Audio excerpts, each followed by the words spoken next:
tapi ini adalah air mata kebebasan, teman-teman. Tapi ini bukan air mata kebebasan untuk saya saja, tapi ini kebebasan untuk semua insan kreatif yang ada di Indonesia untuk tetap bisa bebas berkarya di negara kita ini. Untuk bicara soal momen jaksa yang bawa brownies, Bang Amsal, itu kejadiannya kapan bawa brownies dan seperti apa sebenarnya proses komunikasinya? Jadi itu kalau tanggal pastinya saya bukan lupa, tapi saya tulis karena saya di dalam itu sekalian tulis buku. Ya, mudah-mudahan nanti bisa saya keluarkan setelah ini. Jadi itu diberi di dalam rutan kelas 1 Medan. Itu dan jaksa yang memberikan itu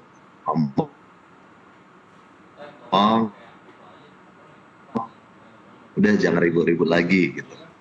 Nah, jangan ribut-ribut lagi, tutup aja konten-kontennya, nanti kami bantu. Gitu. Ya mungkin kalau ini, perkataan ini dihadapkan kepada murid-murid yang dikatakan oleh guru, ini tidak ada pesan intimidasi di dalamnya. Tapi menurut saya pribadi, yang pada saat itu adalah seorang tersangka, terdakwa bahkan, seorang jaksa datang dengan bahasa seperti itu, saya pikir itu adalah sebuah intimidasi. Ini datangnya sendiri atau beramai-ramai? Berdua. Mereka berdua, satu perempuan. Oke, artinya ketika mereka mengatakan itu, ada yang dirasa tidak nyaman bagi pihak kejaksaan melihat bagaimana pergerakan Bang Amsal selama di dalam penjara ya? Atau seperti apa? Kalau itu bisa ditanyakan aja langsung kepada pihak kejaksaan. Kalau perasaan nyamannya mereka atau tidak. Tapi yang pasti ketika saya diberikan brownies coklat itu, saya tidak nyaman. Yang kedua, kenapa harus brownies coklat? Apakah karena seragam mereka berwarna coklat? Gitu. Jadi ya itu. Jadi ini bagi saya, apalagi kan kalau kami para pekerja ekonomi kreatif ini tidak terlalu percaya segala sesuatu itu sangat kebetulan gitu. Yeah. Karena kita selalu berpikir segala sesuatu itu berpikir estetika gitu kan. Wah ini brownies coklat, datang dengan baju coklat nih gitu. Ini ada apa ini? Oh ada pesannya lagi di dalamnya gitu. Tapi jujur pada saat itu saya terintimidasi tapi saya bilang saya tidak takut. Karena saya tidak salah dan saya tidak mencuri uang negara ini. Pada waktu itu jawaban Anda ketika dikatakan sudah jangan terlalu macam-macam, itu apa jawaban Anda? Waktu dia bilang jangan ribut-ribut lagi, saya cuma bilang, enggak Pak, aku akan terus melawan, itu aja.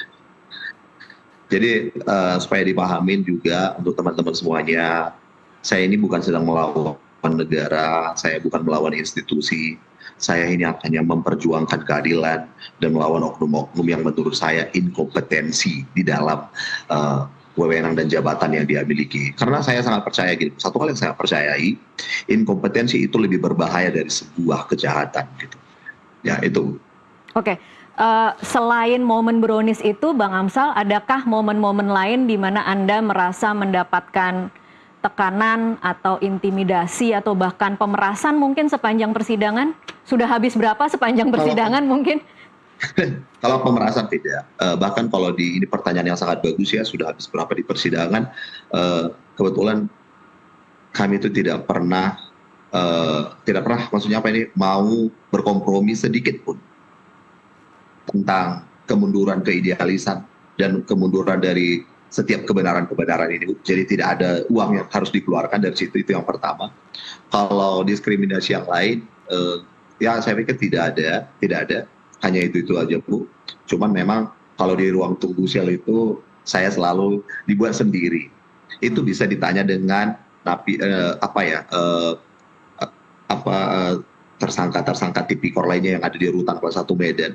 Kalaupun nanti kami itu nyampainya sama di PN Medan rame-rame, saya itu selalu dibuat sendiri gitu, nggak digabungin. Saya nggak tahu kenapa gitu. Tapi di situ saya nggak merasa didiskriminasi.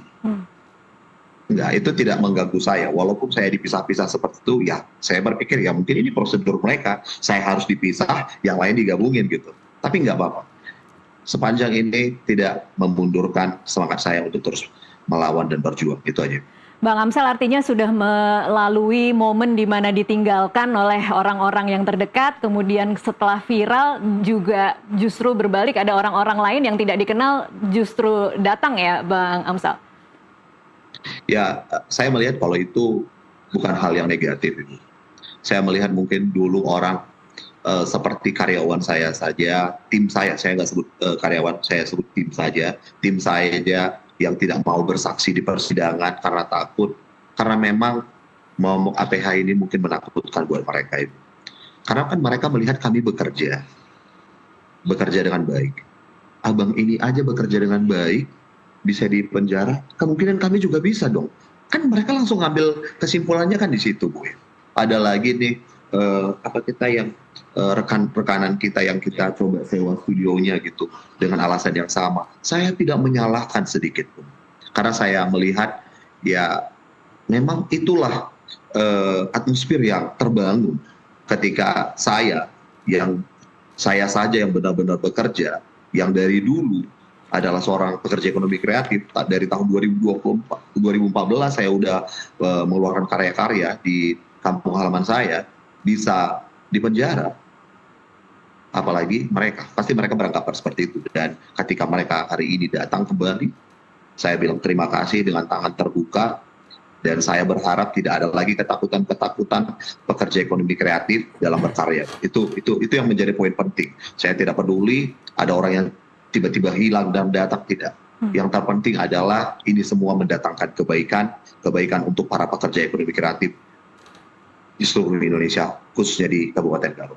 Ya, pelajaran yang sangat berharga sekali apa yang terjadi terhadap Bang Amsal ya. Ditahan dulu Bang Amsal dan juga Bang William, saya ingin ke studio dulu untuk bicara dengan Wakil Ketua Umum Gerakan Ekonomi Kreatif Nasional, Pak Laja Lapian. Pak Laja, kalau Anda sendiri tanggapannya terhadap vonis bebas Amsal hari ini seperti apa? Terima kasih Tasya. Senyum haru dari Bang Amsal tadi mewakili senyum seluruh pekerja ekonomi kreatif di Republik ini, dan kami juga terharu dan apresiasi tinggi-tingginya terhadap tim hakim di sana yang memberikan vonis bebas. Ya, juga selamat Bang Amsal dan Bang William. Selamat. Kami juga bangga dan kami juga support sekali mengenai hal ini, dan teman-teman yang paling berjasa adalah teman-teman masyarakat Indonesia, terutama pelaku ekonomi kreatif yang mengamplify masalah ini sehingga menjadi perhatian atensi banyak pihak. Terutama juga nggak ketinggalan kita apresiasi terhadap Bang Habibur Rahman, Ketua Komisi 3, dan Ketua Umum kami, Bang Kawendra Lukistian, yang kemarin mendampingi Bang Habibur Rahman di DPR ya? Di DPR RI, sehingga kita bisa melihat secara clear langsung dari Bang Amsal sendiri seperti apa kasusnya, sehingga menjadi terang benderang nih. Begitu terang benderang, ya makin amplify-nya terhadap pembelaan terhadap Bang Amsal makin luar biasa, dan memang inilah yang kita harapkan, karena ekonomi kreatif ini lagi berkembang luar biasa. Jangan sampai nanti teman-teman yang berkecimpung di ekonomi kreatif ini menjadi punya hambatan atau ketakutan yang seperti Bang Amsal tadi bilang, menjadi khawatir mengenai pekerjaan-pekerjaan mereka gitu. Iya. Mungkin ada beberapa point of view yang berbeda antara teman-teman ekonomi kreatif. Kayak misalnya saya tadi masuk ke studio sini kan ada control room yang isinya 10 orang. Iya. Masing-masing komputer satu. Itu kan begitu luar biasa pekerjaan ini gitu, Mbak Tasya. Jadi di dalam satu karya yang dihasilkan oleh Bang Amsal, kita bisa melihat bahwa ada orang-orang yang bekerja di belakangnya. Nah, begitu dibilang tidak dihargainya, jangan dipikir tayangan itu tayang sendiri ya, atau satu orang kemudian bisa pakai aplikasi jadi, gitu ya. Teman-teman juga merasa tersakiti, apalagi pelaku-pelakunya. Wah, berarti pekerjaan kita nggak dihargai gitu. Iya. Nah, ini yang merupakan satu. Tapi saya bangga dan kami juga terharu dari Gerakan Ekonomi Kreatif Nasional bahwa Bang Amsal hari ini sudah bisa bertemu lagi dengan keluarganya. Selamat sekali lagi saya ucapkan, dan mudah-mudahan ini tidak terulang lagi di kemudian hari. Oke, Pak Laja sendiri, kalau dari Gcraft pertama kali tahu kasus ini tuh kapan? Laporan dari teman-teman Gcraft di Sumatera Utara. Kita kan selalu berkomunikasi, ada grupnya. Oh, jadi jaringan itu bekerja ya? Iya, teman-teman di Sumatera Utara melaporkan bahwa ada kasus ini, terus kemudian kita cek, dan memang sudah banyak sekali video-videonya, dan selalu kita lihat kan Bang Amsal dengan shawl-nya pada saat pledoi. Iya. Nah, itu kita melihat, kita mencermati, kita langsung berdiskusi, teman-teman berdiskusi bahwa ini harus, kebetulan Ketua Umum kami di DPR RI, dan kita merasa bahwa hal ini harus diadakan di rapat dengar Harus dikawal lah ya. harus dikawal. Sehingga Dan pada waktu itu apa yang dilakukan oleh Gcraft dari Gcraft Pusat? ya dari Gcraft Pusat kami berkoordinasi akhirnya dengan hubungan baik kami kan beberapa anggota kami ada juga dari anggota dewan, sehingga kami meminta bisa nggak ini diadakan RDPU, sehingga akhirnya alhamdulillah direspon dengan baik oleh teman-teman di Komisi 3 dan akhirnya waktu itu langsung hari Seninnya kan langsung ada RDPU di Jadi itu DPR RI. prosesnya juga cukup mudah ya, dan cukup cepat ya. Cepat. Mungkin tidak sampai seminggu, mungkin sekitar 3-4 hari. Oke, Pak Laja pernah tidak punya pengalaman seperti ini? Ini mungkin bisa jadi pelajaran kita bersama-sama ya, Bang Amsal, Bang William.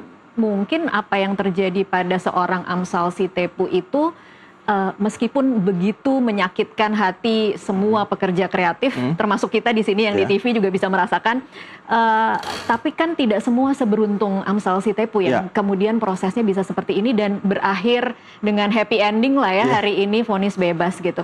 Pernah tidak Pak Laja menghadapi masalah-masalah seperti ini di mana kemudian persepsi aparat penegak hukum bisa sebegitu kakunya menghitung bagaimana menghargai sebuah karya kreatif? Kemungkinan ada, tapi ya kita berharap sih nggak ada ya. Tapi kemungkinan ada. Tapi kan yang memang yang membedakan antara kasus Bang Amsal dengan teman-teman lainnya adalah beliau berani speak up, berani speak up, menyatakan posisinya dia seperti apa, menjelaskan secara baik sekali mengenai tahapan-tahapan kasusnya dia gitu. Sehingga kita bisa mencermati, oh ini berarti ada sesuatu yang aneh.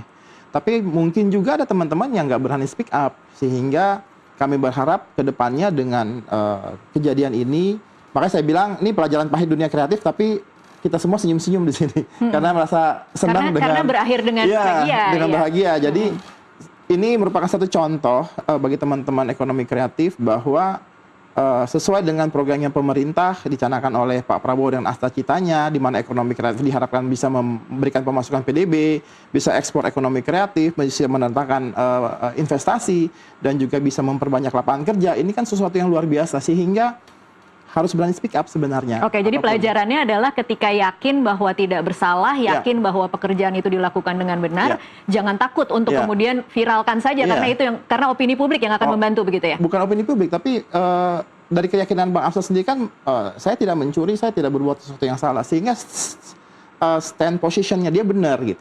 Jadi kami pun akhirnya halayak dan Gcraft menyimpulkan, wah ini harus kita bela. Gitu. Oke, Pak Laja, tapi kalau tidak viral kemarin, menurut Anda vonis hari ini mungkin berbeda atau tidak?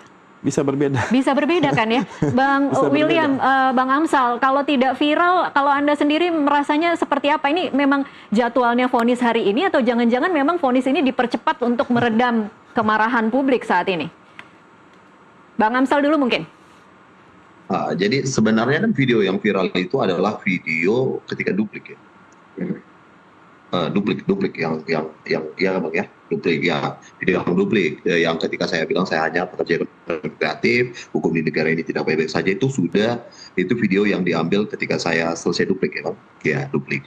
Jadi selesai duplik memang adalah putusan yang saya berpikirnya sebenarnya ketika saya duplik itu kan sebelum libur hari raya itu. Iya. Jadi dari duplik ke putusan itu jadi ada jangka waktu yang agak lumayan panjang, sekitar 2 minggu lebih.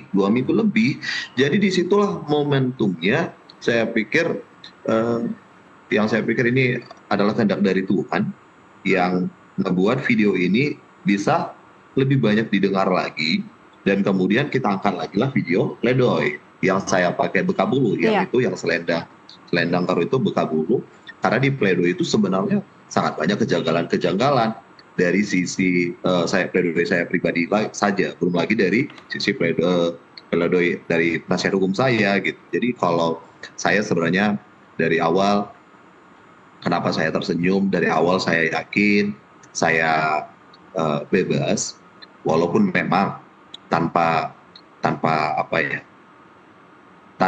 berbohong, saya nggak mau berbohong. Saya juga mempunyai keraguan kalau ini tidak sebesar ini, bisa saja hasilnya tidak seperti ini. Karena teman-teman saya di rutan saja banyak yang bilang, wah mustahil, karena kalau sudah masuk ke dalam ini jarang diputus bebas gitu. Saya sedikit cerita Bu, ini pengalaman. Ketika saya bercerita, saya Teman-teman di rutan juga tahu, saya sering cerita saya akan melakukan perlawanan hukum mati-matian untuk kasus ini, dan mereka bilang jangan, nanti kau dibenam gitu. Bahasanya itu loh, jangan nanti kau dibenam. Tapi aku selalu bilang nggak apa-apa, mendingan dibenam dibanding menerima ketidakadilan. Mendingan dihukum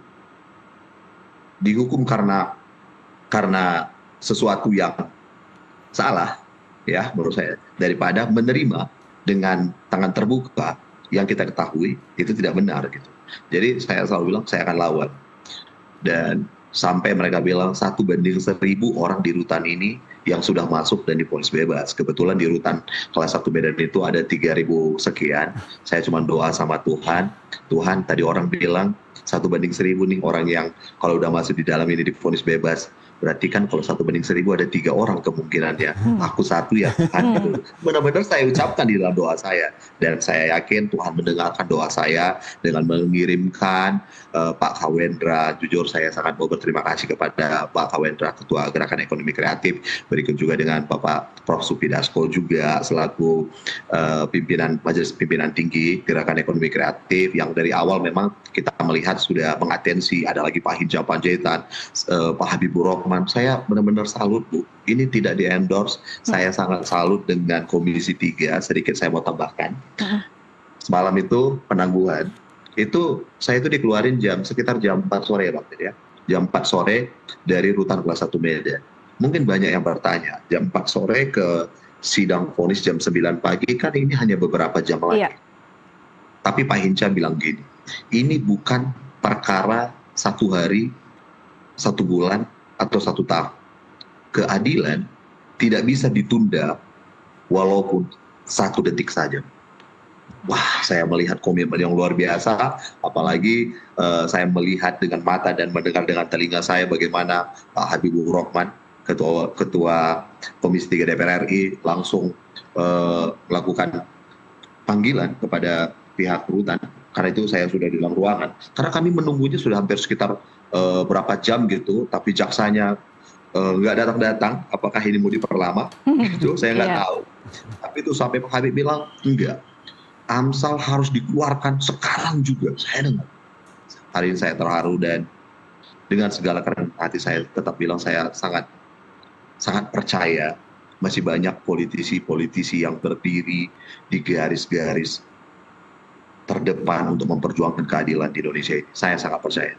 Bahkan saya juga masih percaya masih banyak sekali aparat-aparat penegak hukum kita, jaksa-jaksa kita yang masih memiliki integritas dalam memperjuangkan keadilan dan kebenaran di Indonesia ini.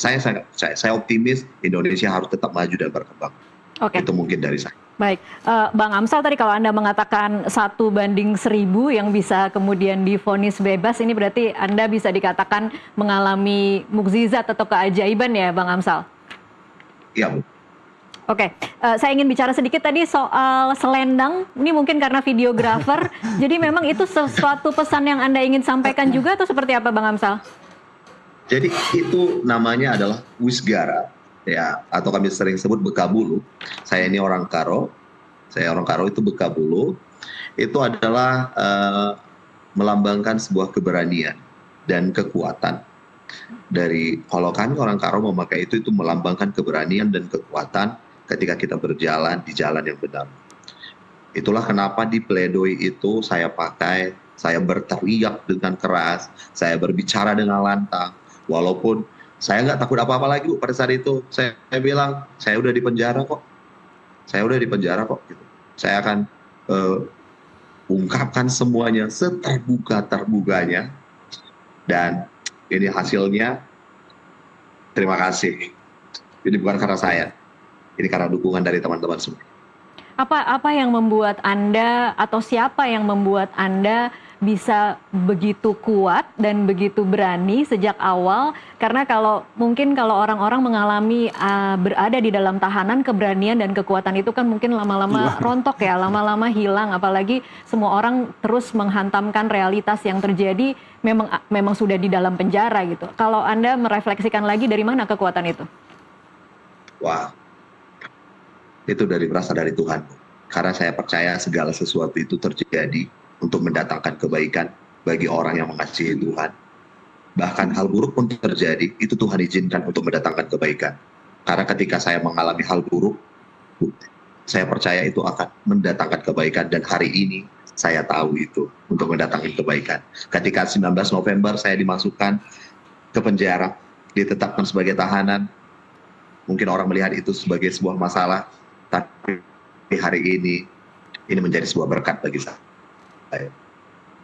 Oke, baik. Kita akan break dulu sejenak, nanti akan kita sambung di segmen selanjutnya. Bang Amsal, Bang William, dan juga Pak Laja, ditahan dulu, kita akan break. Pemirsa tetaplah bersama NTV Prime, kami masih akan kembali usai jeda.